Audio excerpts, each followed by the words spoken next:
जय हिंद दोस्तों, मैं सत्येंद्र कुमार आप लोगों का स्वागत करता हूं द अचीवमेंट क्लासेज में। मैं आपके लिए लाया हूं इतिहास के चैप्टर बाय चैप्टर काफ़ी महत्वपूर्ण ऑब्जेक्टिव प्रश्न जो बोर्ड एग्जाम में पूछे जाते हैं। अतः आपसे आग्रह है कि आप हमारे साथ वीडियो के लास्ट तक बने रहें तथा अपने 5 अंक कम से कम क्लियर करें। चलिए दोस्तों, ज़्यादा समय न लेते हुए हम प्रश्न की तरफ चलते हैं।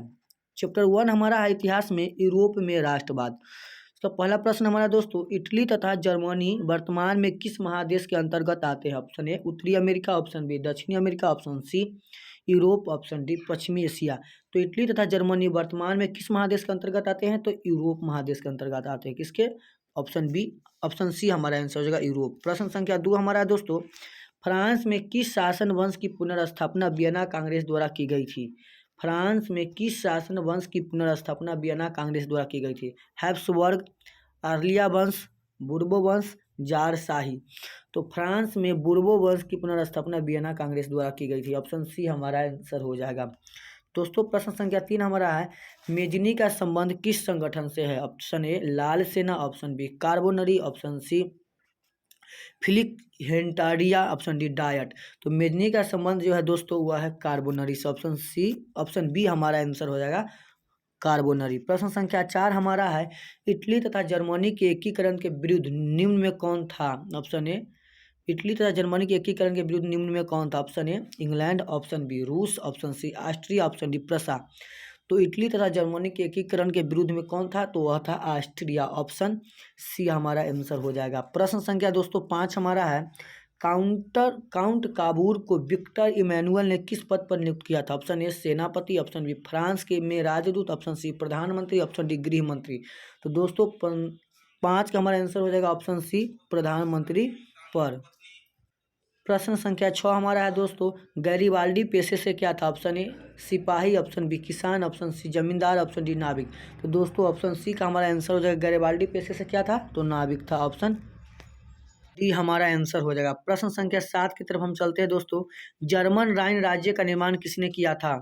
ऑप्शन ए लुई 18वां, option B Napoleon Bonaparte, option C Napoleon 3, option D Bismarck. तो जर्मन राइन राज्य का स्थापना किसने किया था दोस्तों? तो वह किया था नेपोलियन बोनापार्ट। किसने किया था? Option B Napoleon Bonaparte. प्रश्न संख्या 8 हमारा है, जालिब राइन कैसी संस्था थी? ऑप्शन ए क्रांतिकारियों की, ऑप्शन बी व्यापारियों की, ऑप्शन सी विद्वानों की, ऑप्शन डी पादरी एवं सामंतों की।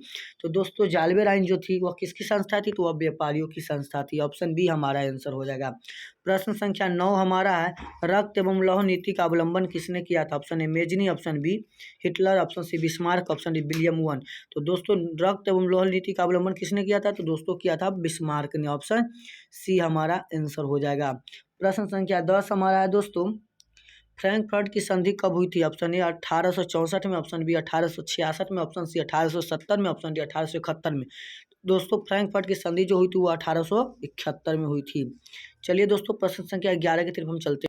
प्रश्न संख्या 11 हमारा, यूरोप वासियों के लिए किस देश का साहित्य एवं विज्ञान प्रेरणा स्रोत रहा? ऑप्शन है जर्मनी, ऑप्शन बी यूनान, ऑप्शन सी तुर्की, ऑप्शन डी इंग्लैंड। तो यूरोप वासियों के लिए किस देश का प्रेरणा स्रोत रहा? तो दोस्तों इसका आंसर हमारा हो जाएगा ऑप्शन बी यूनान के लिए। प्रश्न संख्या 12 हमारा है दोस्तों, नेपल्स की क्रांति कब हुई थी? नेपल्स की क्रांति कब हुई थी? ऑप्शन ए 1820 में, ऑप्शन बी 1821 में, ऑप्शन सी 1822 में, ऑप्शन सी डी 1823 में। दोस्तों नेपल्स की जो क्रांति हुई थी वह हुई थी 1821 में। कब हुई थी? 1821 में। प्रश्न संख्या अगला हमारा है दोस्तों 13, चार्टिस्ट आंदोलन कहाँ हुआ? ऑप्शन ए फ्रांस में, ऑप्शन बी ऑस्ट्रिया में, ऑप्शन सी हंगरी में, ऑप्शन डी इंग्लैंड में। तो दोस्तों चार्टिस्ट आंदोलन जो हुआ था वह कहाँ हुआ था? तो वह हुआ था हमारा ऑप्शन डी इंग्लैंड में। कहाँ हुआ था? तो इंग्लैंड में। प्रश्न संख्या 14 हमारा है दोस्तों, यूनान को एक स्वतंत्र राष्ट्र घोषित किया गया। ऑप्शन ए 1836 में, ऑप्शन बी 1832 में, ऑप्शन सी 1842 में, ऑप्शन डी 1830 में। तो दोस्तों यूनान को जो स्वतंत्र घोषित किया गया था वह किया गया था 1832 ईस्वी में। प्रश्न संख्या 15 हमारा है, ऐतिहासिक द्वंद्ववाद की व्याख्या किसने की है? ऐतिहासिक द्वंद्ववाद की व्याख्या किसने की? ऑप्शन हीगोल ने, ऑप्शन बी अंटॉड ने, ऑप्शन सी हेम्बोल्ट ने, ऑप्शन डी जैकब ग्रिम ने। तो दोस्तों 15 का हमारा आंसर हो जाएगा ऑप्शन ए हीगोल ने। प्रश्न संख्या 16 हमारा है दोस्तों, एड्रियानोपुल की संधि कब हुई थी? एड्रियानोपुल की संधि कब हुई थी? ऑप्शन ए 1828 में, ऑप्शन बी 1829 में, ऑप्शन सी 1830 में, ऑप्शन डी 1931 में। तो दोस्तों एंड्रीनोल पुल की संधि जो हुई थी वह हुई थी 1829 ईस्वी में। प्रश्न संख्या 17 हमारा है दोस्तों, एंड्रीनिया पुल की संधि किन दो देशों के बीच हुई थी? एंड्रीनिया पुल की संधि किन दो देशों के बीच हुई थी? ऑप्शन है तुर्की और रूस, ऑप्शन बी यूनान और पोलैंड, ऑप्शन सी तुर्की और हंगरी, ऑप्शन डी हंगरी और पोलैंड। तो दोस्तों एंड्रियानोपुल की संधि जो हुई थी वह हुई थी ऑप्शन ए तुर्की और रूस के बीच। प्रश्न संख्या 18 हमारा है दोस्तों, सेडान के युद्ध किनके बीच हुआ? ऑस्ट्रिया और प्रसा के बीच, ऑप्शन बी ब्रिटेन और फ्रांस के बीच, ऑप्शन सी फ्रांस और प्रसा के बीच, ऑप्शन डी प्रसा और रूस के बीच। तो दोस्तों ऑप्शन सी सेडान का युद्ध किनके बीच हुआ था? तो फ्रांस और प्रसा के बीच हुआ था। ऑप्शन सी हमारा आंसर हो जाएगा। प्रश्न संख्या 19 हमारा, किस देश का हंगरी पर पूर्ण आधिपत्य था? Option A France, option B Austria, option C Britain, option D तुर्की। तो किस देश का हंगरी पर आधिपत्य था? तो दोस्तों इसका आंसर हमारा हो जाएगा ऑप्शन बी ऑस्ट्रिया पर। किस पर दोस्तों? तो ऑस्ट्रिया पर, ऑप्शन बी। प्रश्न संख्या 20 हमारा है दोस्तों, पोलैंड के विद्रोह को किसने कुचल दिया? पोलैंड के विद्रोह को किसने कुचल दिया? ऑप्शन ए रूस ने, ऑप्शन बी ब्रिटेन ने, ऑप्शन सी ऑस्ट्रिया ने, ऑप्शन डी फ्रांस ने। तो पोलैंड के विद्रोह को रूस ने कुचल दिया, ऑप्शन ए हमारा आंसर हो जाएगा। प्रश्न संख्या 21 हमारा है, सन 1870 ईस्वी में फ्रांस और प्रसा के बीच युद्ध में कहाँ हुआ था? सन 1870 ईस्वी में फ्रांस और प्रसा के बीच युद्ध कहाँ हुआ था? ऑप्शन ए सेडौन में, ऑप्शन बी सेडोवा में, ऑप्शन डी साइडौन में, ऑप्शन डी फ्रैंकफर्ट में। तो दोस्तों इसका आंसर हमारा हो जाएगा ऑप्शन ए सेडौन में हुआ था। 1870 का युद्ध फ्रांस और प्रसा का कहाँ हुआ था? तो सेडौन में। प्रश्न संख्या 22 हमारा, किस युद्ध के बाद जर्मनी का एकीकरण पूरा हुआ? ऑप्शन ए क्रीमिया का युद्ध, ऑप्शन बी सेडोवा का युद्ध, प्रश्न संख्या ऑप्शन सी प्रसा और डेनमार्क का युद्ध, ऑप्शन डी सेडाउन का युद्ध। तो दोस्तों प्रश्न संख्या 22 का हमारा आंसर हो जाएगा ऑप्शन डी सेडाउन का युद्ध।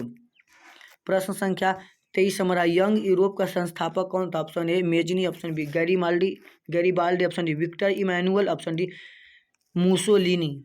तो दोस्तों यंग इंडिया की जो स्थापना किया था वह किया था मेजनी ने, ऑप्शन ए हमारा आंसर हो जाएगा। दोस्तों चैप्टर 1 का इतना ही इम्पोर्टेंट क्वेश्चन था। चलिए दोस्तों हम चैप्टर 2 में चलते हैं। चैप्टर 2 का नाम है समाजवाद एवं साम्यवाद। साम्यवाद या समाजवाद एवं साम्यवाद। चैप्टर नंबर 2 का पहला प्रश्न हमारा है दोस्तों, रूस में कृषक दास प्रथा का अंत कब हुआ था? ऑप्शन ए 1861 में, ऑप्शन बी 1862 में, ऑप्शन सी 1863 में, ऑप्शन डी 1864 में। तो दोस्तों रूस में कृषक दास प्रथा का अंत हुआ था 1861 में। प्रश्न संख्या 2 हमारा है दोस्तों, रूस में जार का अर्थ होता है? ऑप्शन ए पीने का बर्तन, ऑप्शन बी पीने पानी रखने का मिट्टी, ऑप्शन सी रूस का समंत, ऑप्शन डी रूस का सम्राट। दोस्तों रूस में जार का अर्थ होता है रूस का सम्राट अर्थात राजा। प्रश्न संख्या 3 हमारा है दोस्तों, कार्ल मार्क्स का जन्म कहाँ हुआ था? ऑप्शन ए इंग्लैंड में, ऑप्शन बी जर्मनी में, ऑप्शन सी इटली में, ऑप्शन डी रूस में। दोस्तों कार्ल मार्क्स का जो जन्म हुआ था वह कहाँ हुआ था दोस्तों? तो ऑप्शन बी हमारा आंसर हो जाएगा जर्मनी में। प्रश्न संख्या 4 हमारा है दोस्तों, साम्यवादी शासन का पहला प्रयोग कहाँ हुआ था? ऑप्शन ए रूस में, ऑप्शन बी जापान में, ऑप्शन सी चीन में, ऑप्शन डी क्यूबा में। अथवा विश्व का पहला साम्यवादी का पहला प्रयोग अथवा विश्व का पहला समाजवादी देश था। तो इसका आंसर हमारा हो जाएगा दोस्तों ऑप्शन ए रूस। प्रश्न संख्या 5 हमारा है, निम्नलिखित में कौन यूरोपियन समाजवादी नहीं था? Option A Louis Blanc, option C Saint Simon, option C Karl Marx, option D Robert Owen. तो दोस्तों ऑप्शन पंचमा का हमारा ऑप्शन हो जाएगा option C Karl Marx. European समाजवादी नहीं था कार्ल मार्क्स। प्रश्न संख्या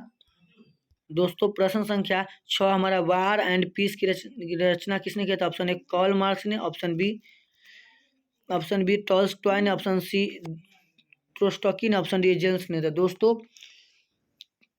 वार एंड पीस की रचना किसने किया है? तो टॉल्स्टॉय ने किया। चलिए दोस्तों अगले प्रश्न की तरफ हम चलते हैं।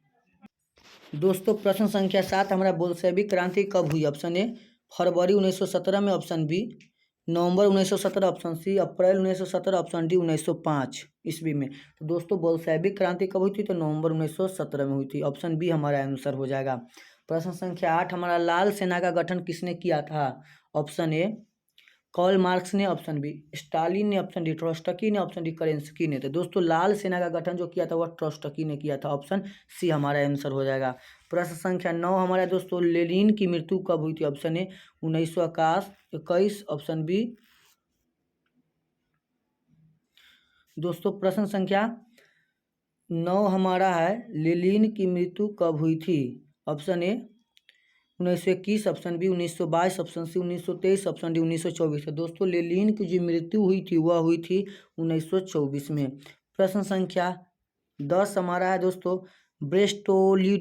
ब्रेस्टिलियस की संधि किन देशों के बीच हुई थी? ऑप्शन है रूस और इटली, ऑप्शन बी रूस और फ्रांस, ऑप्शन सी रूस और इंग्लैंड, ऑप्शन डी रूस और जर्मनी। तो दोस्तों प्रश्न संख्या 10 का हमारा आंसर हो जाएगा रूस और जर्मनी के बीच। प्रश्न संख्या 11 हमारा, रूस का पहला समाजवादी कौन था? Option A Stalin, option B Plekhanov, option D Lenin, option D Tolstoy. तो दोस्तों इसका 11 का हमारा आंसर है जब रूस का पहला समाजवादी कौन था? तो दोस्तों इसका आंसर हमारा हो जाएगा ऑप्शन बी प्लेखानोव। क्या आंसर हो जाएगा दोस्तों? Option B Plekhanov. प्रश्न संख्या 12 हमारा है, रासपुतीन कौन था? ऑप्शन है भ्रष्ट पादरी, ऑप्शन वैज्ञानिक, ऑप्शन डी समाज सुधारक, ऑप्शन डी दार्शनिक। दोस्तों राष्ट्रपुतीन जो था वह कौन था? तो राष्ट्रपुतीन था ऑप्शन ए भ्रष्ट पादरी। ऑप्शन ए हमारा आंसर हो जाएगा। प्रश्न संख्या 13 हमारा है दोस्तों, नई आर्थिक नीति कब लागू हुई? Option 1921, option B 1923, option C 1920, option D 1924।